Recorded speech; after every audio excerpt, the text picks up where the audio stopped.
30 বছর আগের হতে পারে, 10 বছর আগের হতে পারে, কোনো সামাজিক প্রকল্প আমরা বন্ধ করছি না। আমরা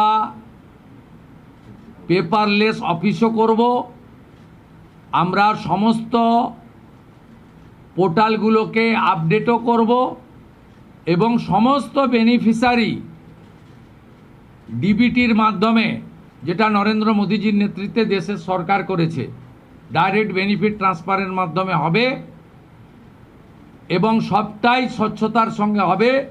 আপনার প্রশ্নের উত্তরে আমি পরিষ্কার বলে দিই, যে স্কিমটার কথা আপনি বলেছেন, আমি শুধু ওই স্কিমটা নয়, চালু থাকা কোনো সামাজিক কল্যাণকর কর্মসূচি বন্ধ এই সরকার করছে না, কিন্তু ট্রান্সপারেন্ট স্বচ্ছতার সঙ্গে সেগুলো হবে।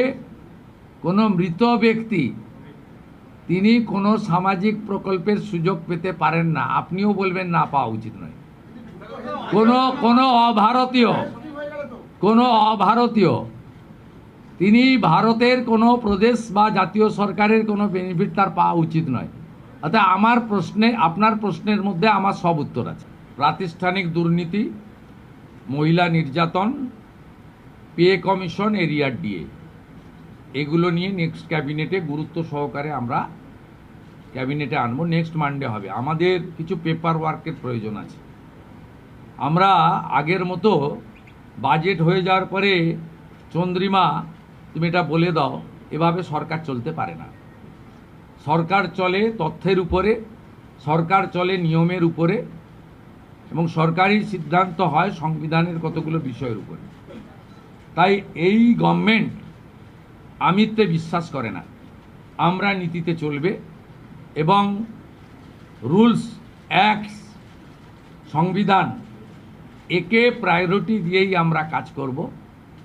আমরা আশা করব এই সরকারের কোনো সিদ্ধান্ত নিয়ে, আপনারা তো বটেই, আমরা বেঁচে থাকা কিছু 2-4-5% যারা সমালোচক, সেই সমালোচকরাও কোনো সমালোচনা করতে পারবেন না। এই রকম সুযোগ এই সরকার দেবে না, ভরসা রাখতে পারবে। আমাদের দেশের সুরক্ষার প্রশ্ন, পশ্চিমবঙ্গের সুরক্ষার প্রশ্ন এবং যেভাবে জনবিন্যাস বদলে গেছে, আমরা প্রথম দিনই আমরা কেন্দ্রীয় স্বরাষ্ট্র দপ্তর তথা বিএসএফের সীমান্ত সুরক্ষিত করার জন্য জমি ট্রান্সফার প্রক্রিয়া আমরা আজকে অনুমোদন দিলাম এবং আজ থেকেই ল্যান্ড ট্রান্সফার প্রক্রিয়া শুরু হবে। ভূমি ও রাজস্ব সচিব তাকে এবং মুখ্য সচিবকে দায়িত্ব দেওয়া হলো 45 দিনের মধ্যে বিএসএফের প্রয়োজনীয় জমি হস্তান্তর সম্পূর্ণ করতে।